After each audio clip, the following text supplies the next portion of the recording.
Hi, this is Dirk from B&B Auto Sales. Today we're showing you our 2000 Ford Excursion. These were in the early 2000s, I think up to 2005 they used them. They were on a Super Duty platform.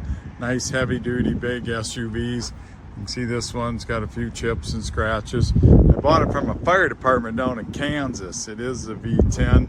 But there you can see a hole where they had some lights and stuff. And just because of its age, you're going to see a few chips and scratches. So interior is pretty good shape, XLT with the leather, and they have a lot of room in them. I used to own one, loved it. Ours had the 7.3 diesel in it.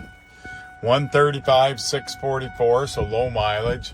Like I said, XLT, power windows, locks, cruise, tilt. Does got power driver's seat and power mirrors. Oh, we gotta hit the unlock button.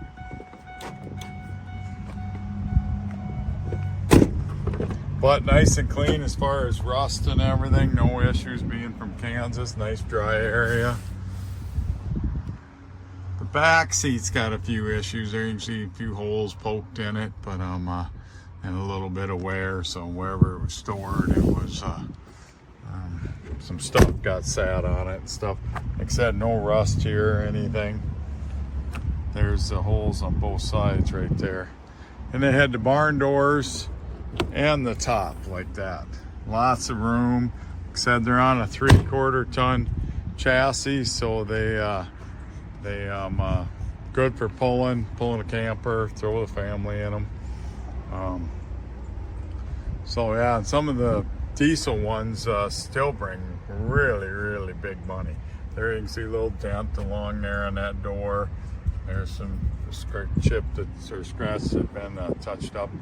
V10s, they're really good motors. The only issues they have is most of them anymore have an external head gasket oil leak, and this one has one too. That's just pretty common in them because of age, so that's what you got to live with, is a little bit of an oil leak on them. So great truck besides that. Been through the shop, ready to go. 605-692-7010.